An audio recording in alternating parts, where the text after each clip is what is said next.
Untuk memahami tafsir, kita harus punya ilmu alat. Apa ilmu alatnya? Nahwu sorof. Ojo sampai kader NU nggak iso nahwu, nggak iso sorof. Isone sap. Jangan sampai itu. Ini yang banyak terjadi. Mereka mengatakan kita mengkaji Al-Quran. Secara apa? Secara tekstual. Mojo Quran langsung delok artine. Salah. Tapi baca Al-Quran, lihat artinya, baca tafsirnya dari kitab yang aslinya. Dan untuk bisa membaca tafsir dari kitab aslinya, kita harus punya ilmu alat, harus punya nahwu, punya sorof. Ini salah satu cara mempertahankan aswaja. Yang ketiga, mengkaji kitab-kitab klasik, lewis punya ilmu alat, ilmu nahwu, ilmu sorof untuk membaca kitab, maka kita mengkaji kitab klasik. Jangan dari Mbah Google. Jangan hanya berdasarkan pada ini yang isi di internet, baik di Google maupun di yang lainnya, itu beragam dan mereka adalah dari paham keyakinan agama yang beragam. Islamnya pun juga Islam dari golongan yang bisa jadi berbeda dengan kita. Lek sampean nggak bisa maca kitab klasik yang asli, kitab kuning, terus bagaimana sampean berbicara tentang agama dan ilmu agama? Ya. Yang keempat, jadikan aswaja sebagai penanaman pendidikan karakter. Ada 4 tadi itu, tawasud, tawazun, tasamuh, al-adlu, itu jadikan sebagai pendidikan karakter di sekolah-sekolah. Ini kemarin saya juga sempat berdiskusi dengan Wakil Bupati Jember yang kebetulan juga Kiai, Gus John, dengan pendidikan karakter di Kabupaten Jember. Beliau sedang mengupayakan bagaimana caranya nilai-nilai aswaja ini menjadi pendidikan karakter yang masuk ke sekolah-sekolah, baik negeri maupun swasta. Ini alhamdulillah. Ini kemarin saya bulan Ramadan kemarin itu mendiskusikan secara serius dengan beliau tentang nilai-nilai aswaja ini agar masuk menjadi pendidikan karakter di Kabupaten Jember. Dan yang kelima, ya, yang kelima itu menggalakkan literasi. Baik literasi yang manual maupun yang digital. Ini. Saya ingat beberapa waktu yang lalu, Menteri Agama Gus Yakut menyampaikan bahwasanya di internet itu 70% dikuasai oleh kelompok Islam radikal. Berarti literasi digital sudah dikuasai oleh mereka. Kita hanya punya space 30%, itu pun lek kader-kader NU mau menulis, mau mengisi secara digital. Lah kalau enggak sudah. Padahal semua anak, hampir semua anak ya, mulai dari usia TK sampai perguruan tinggi sekarang mengakses informasi dan ilmu pengetahuan dengan menggunakan digital. Terutama menggunakan Android HP. Jadi tanya agama, tanya fikih, tanya zakat, tanya sholat, ya buka HP, sing ngisi mereka. Terus bagaimana? Nah itu literasi digital itu. Literasi manual ya, biar kita punya tinggalan, bukunya dicetak dan sebagainya, itu literasi manual. Nah sekarang sudah eranya literasi digital, di mana kita harus punya porsi yang harus lebih besar ini dalam rangka menanamkan nilai aswaja. Baik, saya kira begitu. Lumayan panjang, hampir 60 menit saya berbicara, karena sekaligus mungkin menjawab pertanyaan-pertanyaan Anda sudah. Karena saya juga ada janjian dengan kegiatan di masjid pada malam hari ini. Baik, saya kira begitu. Terima kasih. Monggo kalau ada diskusi. Saya buka mungkin dengan 2 pertanyaan aja Mas ya, karena waktu saya juga harus berbagi. Oke, terima kasih banyak kepada pemateri atas penjelasannya. Mungkin untuk rekan-rekan kita yang mau bertanya bisa bersuara atau kirim pesan di Google Meet ini, dipersilahkan.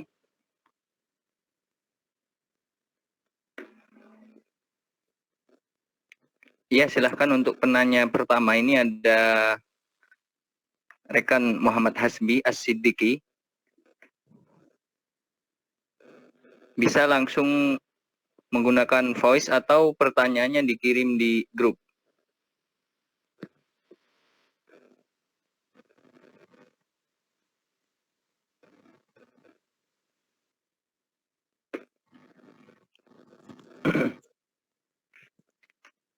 Ya, kemudian untuk penanya kedua dari rekanita Siti Nurul Jannah, dipersilahkan untuk mengajukan pertanyaannya.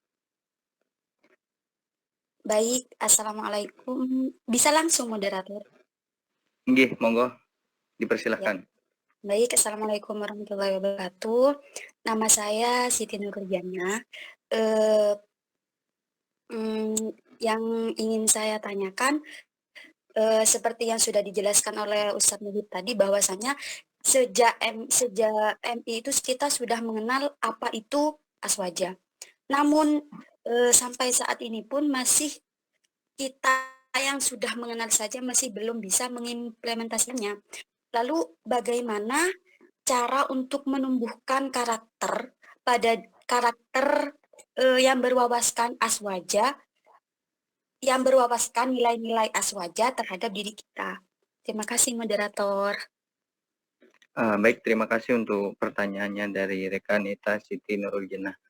Untuk penanya sebelumnya tadi, iya silahkan Ya, untuk rekan Hasbi. Ya, bismillahirrahmanirrahim. Terima kasih kepada Mas Moderator atas waktunya.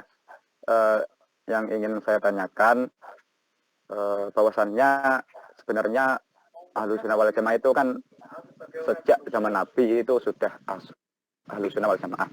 Nah, namun karena tadi disampaikan bahwasannya ada sia-sia yang menyebabkan terpecahnya berbagai aliran-aliran. Nah, sampai nanti pada akhirnya muncul Abu Hasan Al-Asy'ari yang mengembalikan jalur aswaja ini. Nah, pertanyaan saya, antara sejak zaman perpecahan itu sampai zamannya Abu Hasan Al-Asy'ari, di mana orang-orang aswaja? Apakah menghilang atau gimana? Mungkin seperti itu. Terima kasih. Oke, siap. Terima kasih untuk rekan Hasbi. Oke, untuk sementara kami tampung 2 pertanyaan dulu yang akan dijawab oleh Ustadz Muhib. Kepada beliau, dipersilahkan.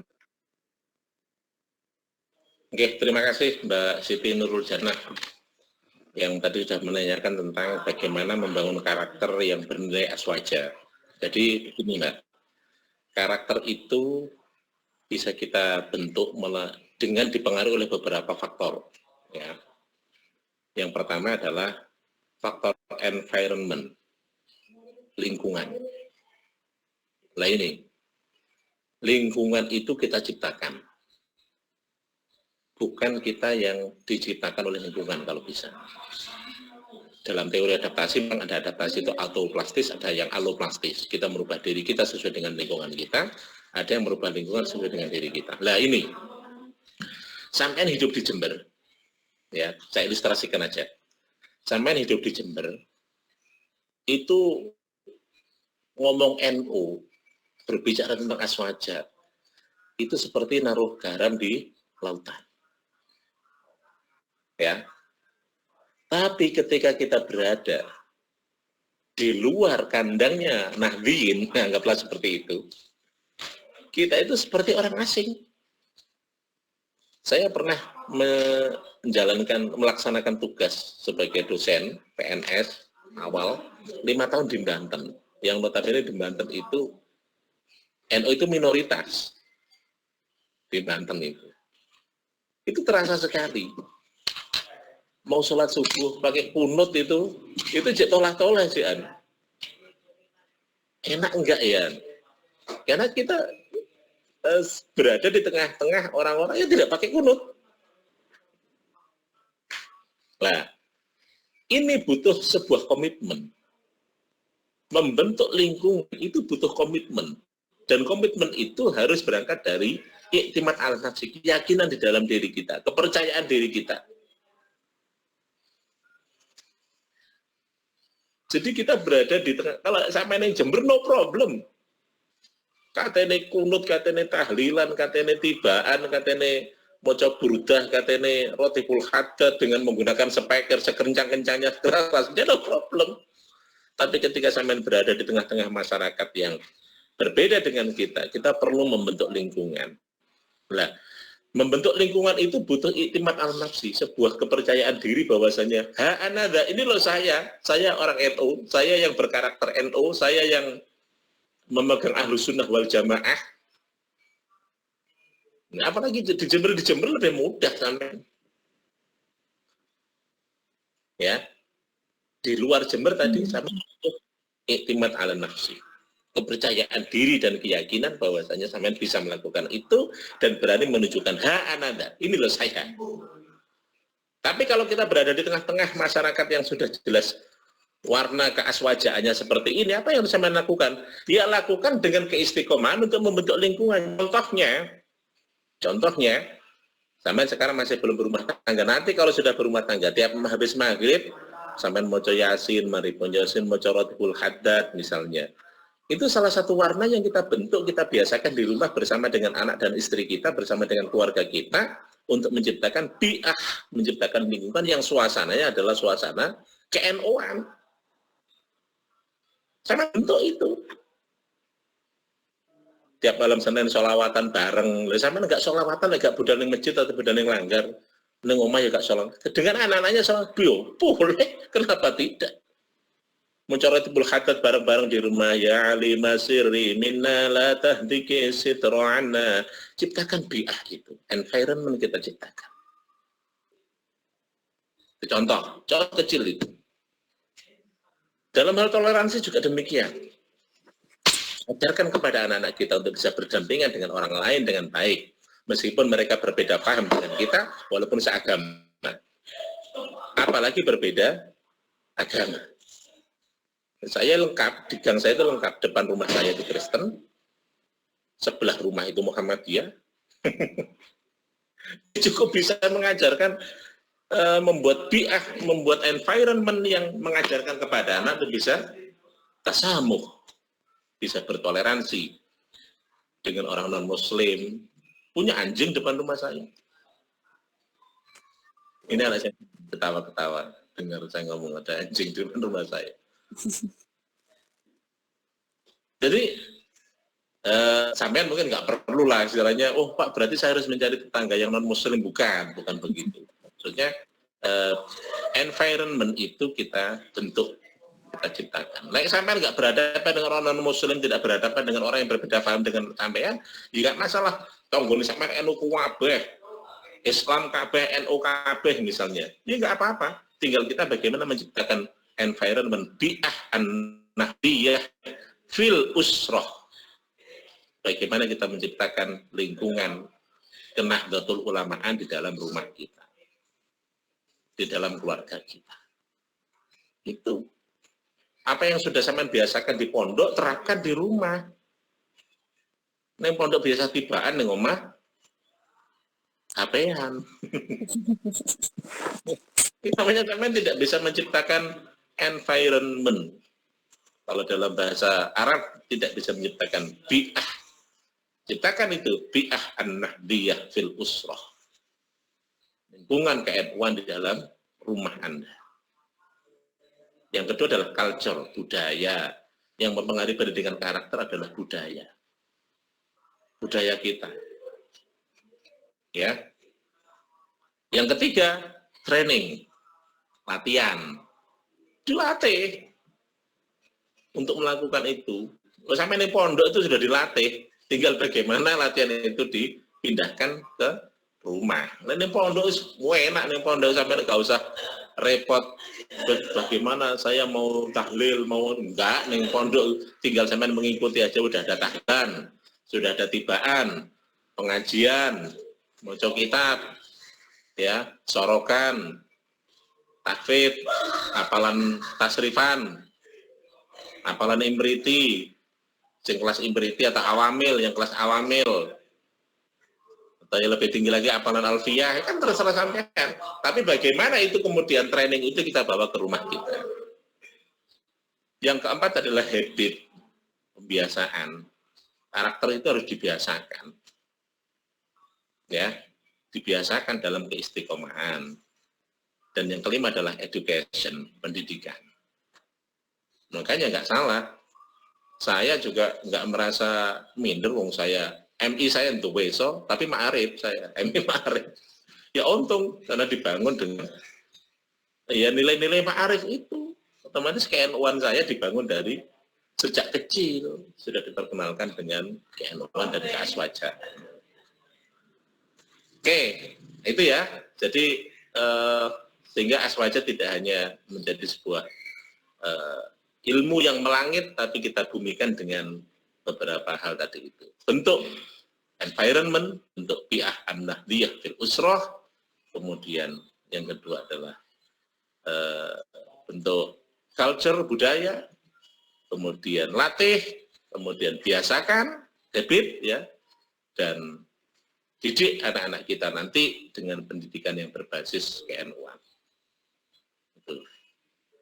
Oke, kemudian pertanyaan kedua dari Mas Hasbi As-Siddiqi, di mana keberadaan orang-orang Ahlussunnah wal Jamaah ketika Syekh Hasan Al-Asy'ari itu belum mencetuskan adanya golongan atau adanya paham Ahlussunnah wal Jamaah? Ya belum ada. Jadi dulu dari Rasulullah mereka memegang teguh itu. Mereka adalah kelompok Ahlussunnah wal Jamaah yang memegang teguh ajaran Rasulullah. Setelah itu ajaran ini, ya tadi yang sudah saya singgung, mereka pahami dengan perspektifnya masing-masing sesuai dengan kepentingan politik tadi itu. Yang saya bilang asyasiyah tadi itu. Akhirnya, paham Ahlussunnah, paham yang diajarkan oleh Rasulullah ini, kemudian ditafsiri dengan penafsiran yang beragam sesuai dengan kepentingan politik mereka masing-masing. Sampai kemudian Syekh Al-Asy'ari ini mengembalikan lagi, ayo balik mana kepada ajaran Rasulullah. Kembali kepada ajaran yang moderat. Kembali kepada ajaran Rasulullah itu dulu tidak mudah membunuh orang, kecuali kalau sudah diganggu. Rasulullah tidak pernah melakukan menyerang terlebih dahulu. Dalam semua perang yang dilakukan oleh Rasulullah, Rasul tidak pernah menyerang terlebih dahulu. Hanya sekali Rasul itu mendatangi musuh, yaitu dalam Fathul Makkah, itu pun tidak untuk berperang, tapi untuk menguasai Mekah pada waktu itu yang sudah jelas-jelas mereka dalam kondisi kalah.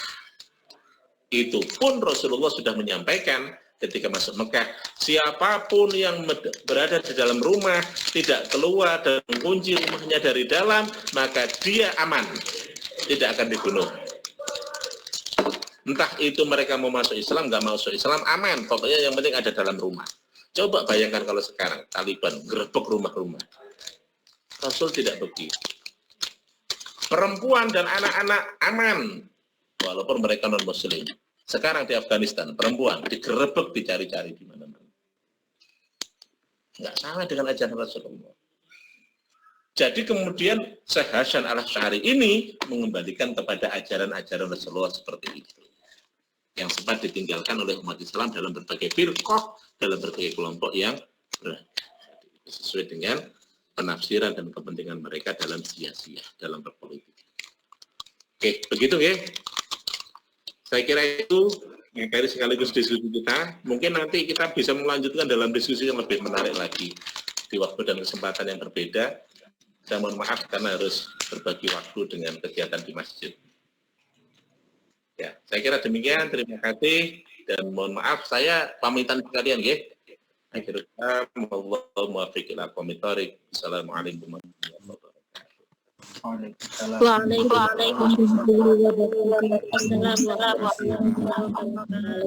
warahmatullahi wabarakatuh.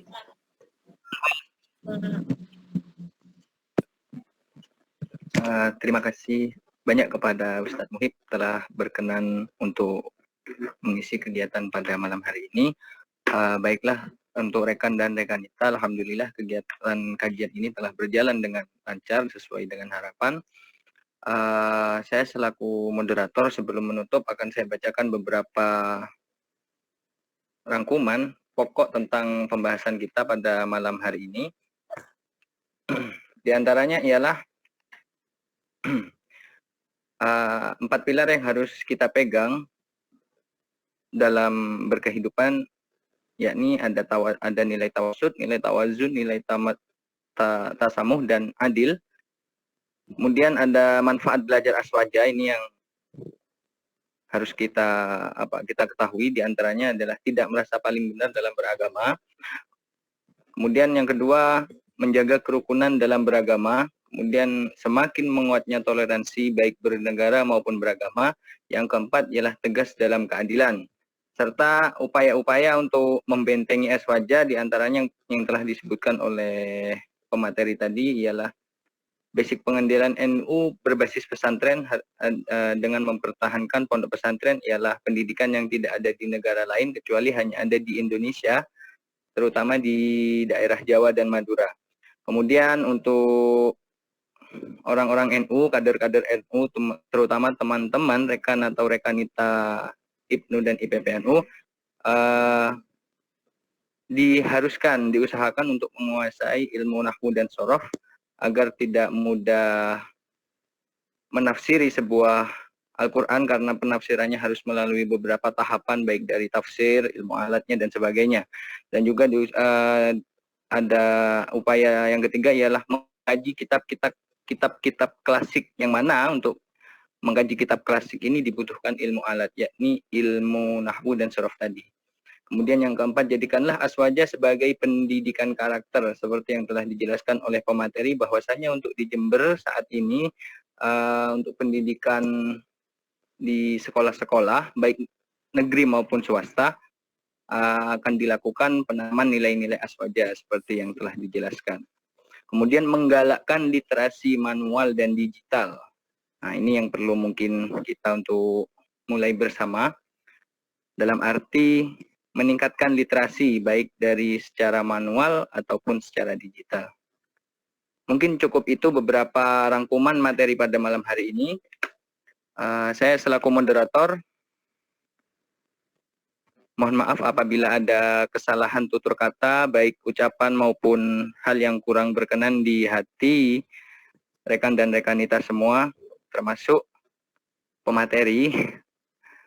Dan juga terima kasih banyak. Sebelum ditutup, marilah kita tutup acara kegiatan pada malam hari ini dengan pembacaan Ummul Kitab. Semoga apa yang kita lakukan hari ini bernilai amal ibadah oleh Allah Subhanahu wa Ta'ala. Amin. Al-Fatihah.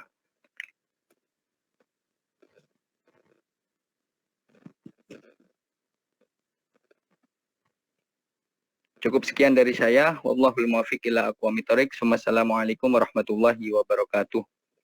Waalaikumsalam